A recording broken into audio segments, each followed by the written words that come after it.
नमस्कार। Walk with market के YouTube channel पे आपका स्वागत है। मैं हूं नरेंद्र शर्मा। अभी मैं आपको 7 तारीख के लिए मतलब 7 मार्च के लिए 5 शेयर लिखाऊंगा।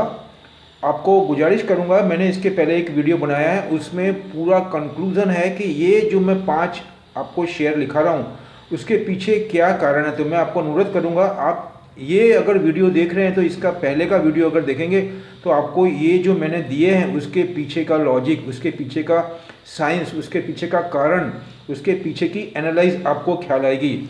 मैं आपको यही बोलना चाहूँगा, 7 तारीख को सोमवार है और मंडे को मतलब सोमवार को जो उत्तर प्रदेश के अंदर 7वें चरण के इलेक्शन होने वाले हैं, जो कि अंतिम चरण है, वो भी बहुत ज़्यादा इम्पोर्टेंस है। 10 तारीख को रिजल्ट आने वाले हैं, तो उसका भी बाजार पे इम्पैक्ट आएगा। और सिर्फ बाजार पे ही नहीं, पूरे विश्व में उसका इफेक्ट आएगा, क्योंकि उसका इम्पैक्ट आने वाले 2024 में लोकसभा के इलेक्शन पे भी पड़ेगा, जो कि प्रधानमंत्री की नियुक्ति के लिए इलेक्शन होता है।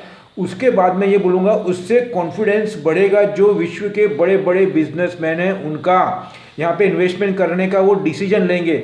दूसरा, उससे ये जो कंट्री के अंदर अभी रूलिंग पार्टी है उनकी कार्य क्षमता की शैली, उनका काम करने का तरीका, उनकी पॉलिसी और उनके अंदर पोटेंशियल कितना है, इसका एक अंदाजा लग जाएगा विश्व के बड़े बड़े उद्योगपतियों को जो इन्वेस्टमेंट करते हैं। उसके अंदर एफआईआई है, मैं ये बोलना चाहता हूँ आपको। और भी बहुत से लोग हैं, लेकिन ज़्यादातर इन्वेस्टमेंट एफआईआई के थ्रू आ रहा है।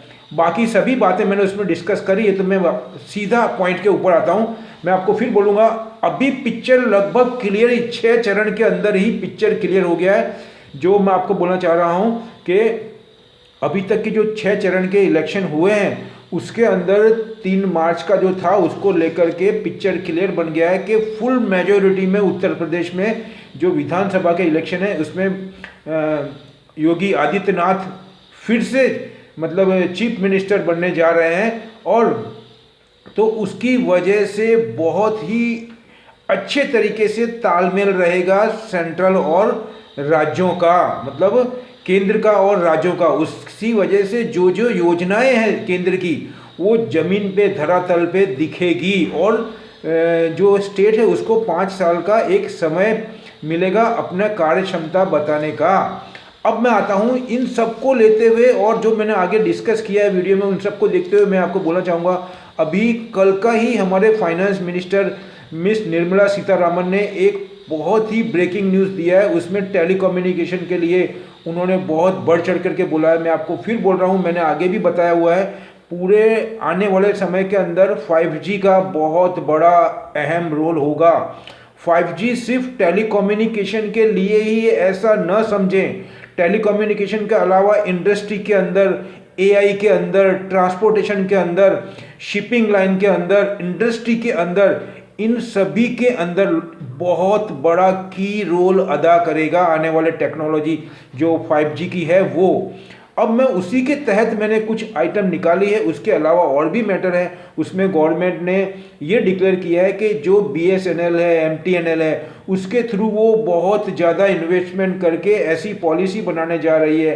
दूसरा, रेलवे के अंदर एक आर्टिकल और है, वो भी आप पढ़ लीजिएगा, जो हमारे अपने वैष्णव है करके जो रेलवे मिनिस्टर है, वो IAS है, उन्होंने क्या क्या स्कीम बनाई है आने वाले टाइम में, और ये सब अंडर कंसिडरेशन है, उस पर काम हो रहा है। जब डिक्लेयर होगा तब पूरे विश्व के लिए और हमारे लिए बहुत ज़्यादा एक पूरी नई पहल होगी ये। उसके अंदर में रेलवे बसेस की बात हो रही है, फिर छोटे छोटे डिस्टेंस के ऊपर ट्रांसपोर्टेशन की बात हो रही है।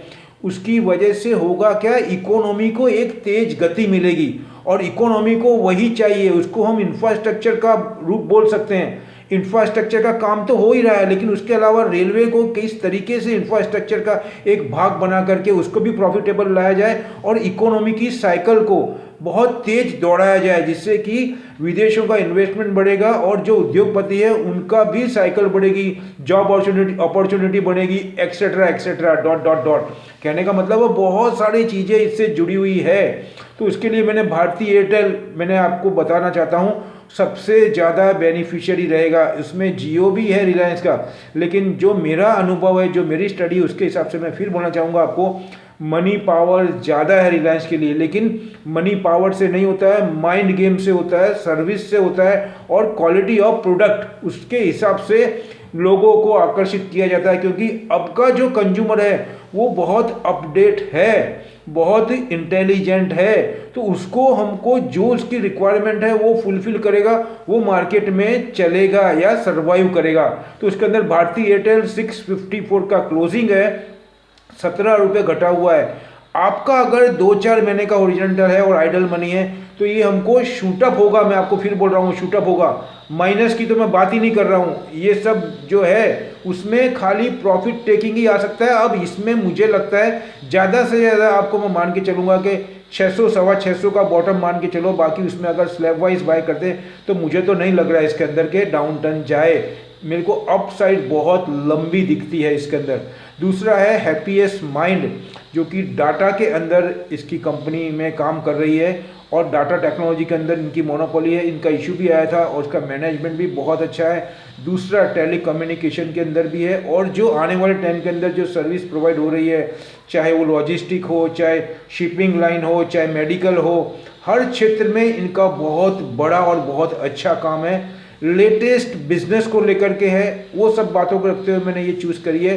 979 का क्लोजिंग है, 5 या 7 रुपये का ही फ़र्क है, फ्राइडे को ज़्यादा नहीं टूटा है, उसको भी बाय करके चल सकते हैं। उसके बाद में यूपीएल, जो मैं आपको सेपरेट वीडियो भी बना चुका हूँ, 3 दिन का अगर वीडियो देखेंगे तो आपको ख्याल आ जाएगा। यूनाइटेड फॉस्फोरस लिमिटेड, जो कि फॉस्फोरस जो कि एग्रीकल्चर के अंदर की इंग्रेडिएंट्स है, मतलब उसके अंदर जो एग्रीकल्चर है उसका स्रोत, उसको डेवलपमेंट करने के लिए सबसे अहम रोल अगर कोई करता है तो वो है फॉस्फोरस। उसके अंदर सबसे बड़ी कंपनी है और उसमें बाय बैक भी आ रहा है। उसको देखते हुए ऐसे खराब माहौल में भी वो बढ़ा है। तो 713 इसका क्लोजिंग है, हमको लेना है। मुझे कम से कम 1500 का टारगेट दिखता है इसका, कम से कम 1 साल के अंदर।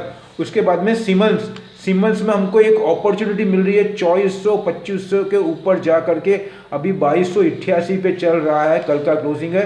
76 रुपीज़ घटा है, ये प्रॉफिट टेकिंग हुई है, लेकिन इसमें डाउन टर्न नहीं है, स्लैब वाइज बाय करके चल सकते हैं। कम से कम जैसे ही पॉजिटिव न्यूज़ आया ये सभी शेयर शूटअप होंगे। मैं यहाँ पे वर्ड यूज़ कर रहा हूँ शूटअप, तो आपको रिबाउंड मारेंगे। अगर सिंपल भाषा में बोलूँ तो ये 50-50, 70-70, 100-100, 150 रुपये के हिसाब से बढ़ेंगे। क्योंकि इसके अंदर आप देखेंगे तो technology, data, service, railway, industries, सभी क्षेत्र के अंदर इसका काम हो रहा है। उसके बाद में मैं बोलूँगा आपको विप्रो 573 रुपये पे बंद आया है, इसमें भी मुझे बहुत अपॉर्चुनिटी दिखती है। HCL टेक्नोलॉजी भी मैं दे चुका हूँ, लेकिन वो अगर मैं बोलना चाहूँगा अभी फ़िलहाल कम रेट के अंदर कोई बहुत अच्छा है तो मेरे हिसाब से TCS और उसके बाद में इन्फोसिस और HCL के सामने अगर मैं देखना चाहूँ आपको तो 573, ये सभी अच्छी कंपनी है, लेकिन प्राइस की दृष्टि से और ग्रोथ की दृष्टि से मुझे अभी फ़िलहाल इसमें ज़्यादा ग्रोथ दिखता है। और वैसे भी जो मिडिल क्लास है वो हमेशा प्राइस को कंसीडर करते हैं, तो प्राइस को कंसीडर करते हुए मैनेजमेंट और फ्यूचर को अच्छा देखते हुए मैंने ये कंपनी निकाली है। तो आपको इसको भी बाय करना है और आपको थोड़ा सा ओरिजिनल देना है, उसमें हमको बहुत ज़्यादा बेनिफिट मिल सकता है। तो अभी मैं फ़िलहाल आपको मैंने 1 2 3 4 5 जो मैंने आपको बोला था 5 आइटम मैंने आपको लिखा दी है, वो बहुत ही ज़्यादा प्रॉफिटेबल है, ये मैं आपको बताना चाहता हूँ। दूसरा मैं आपको बोलना चाहूँगा, अभी मेरा वीडियो समाप्त करूँगा यहाँ पे, और दूसरा ये बोल रहा हूँ आपको कि जो मेरा डिस्क्लेमर भी रखूँगा, ये मेरी अपनी स्टडी है, आप अपने जो भी काम करें वो अपने एक्सपर्ट की सलाह सूचन से ही करें। और जो नए आए उनको रिक्वेस्ट करूँगा, अगर आपने मेरा वीडियो देखा है और आपको अगर कंपेयर करना है तो मेरे 4-5 महीने के पहले भी वीडियो देख करके आप उनको ऐसे माहौल में भी वो कितना अच्छा परफॉर्म कर रहे हैं और वहाँ से अभी तक कितने दूरी उन्होंने तय करी है वो आप देख सकते हैं। वैसे मैंने एक सेपरेट वीडियो भी 2 महीने पहले बनाया था कंपैरिजन में, उसमें सभी में 40% से 150% का ग्रोथ था वो मैंने बताया है। तो मैं आपको इतना ही बोलूँगा, अभी आपसे अनुरोध कर रहा हूँ जो नया है उनको कि जाने से पहले सब्सक्राइब करना ना भूलें और बेल आइकन भी दबाएं, जिससे कि हम और आप मिलकर के नए नए जो मैटर है, नए नए नेशनल और इंटरनेशनल बिजनेस न्यूज़ है उसको ध्यान में रखते हुए अपनी रणनीति बनाएं और मैक्सिमम प्रॉफिट कमाएं। जय हिंद।